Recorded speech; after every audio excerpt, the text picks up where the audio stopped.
निश्चित आताच आपल्या पत्रकार महोदयांकडून ही माहिती आमच्या सर्वांपर्यंत समोर आलेली आहे की महापौर पदाची जवळपास आज सर्व 29 महानगरपालिकांची आरक्षणाची सोडत ही आज निघणार होती मंत्रालयामध्ये. आणि ती सोडत आता जाहीर झाली असं आपल्याकडून सर्वांकडून समजलेलं आहे. अहिल्यानगर महानगरपालिकेकरता हे इतर मागास प्रवर्ग महिला याकरता हे आरक्षण आज जाहीर झालेले आहे. त्यामुळे आता या बाबतीमध्ये जसं आम्ही युती म्हणून लढलेलो होतो, राष्ट्रवादी असेल किंवा भारतीय जनता पार्टी असेल, तर आता एकत्रित बैठक होऊन याच्यामध्ये निर्णय घेतला जाईल की महापौर कोणाचा होणार हे ठरवलं जाणार आहे.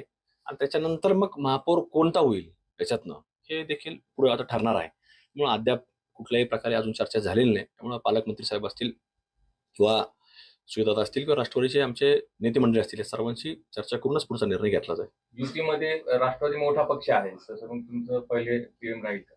नाही, शेवटी समन्वय हा महत्वाचा आहे.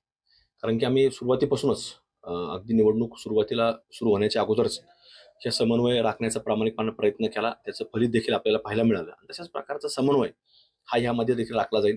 आता प्रत्येकाला इच्छा असते की कुठेतरी आपल्याला मिळालं पाहिजे, आणि त्यामुळं भारतीय जनता पार्टीचे इच्छुक असतील, राष्ट्रवादी काँग्रेस पक्षाचे इच्छुक असतील, या सर्वांमध्येच आता कुठेतरी इच्छा असतीच. त्यामुळं त्या प्रकारे आता पुढचा निर्णय देखील घेण्याकरता आम्ही एकत्रित बैठक करून तो निर्णय घेतला जाईल.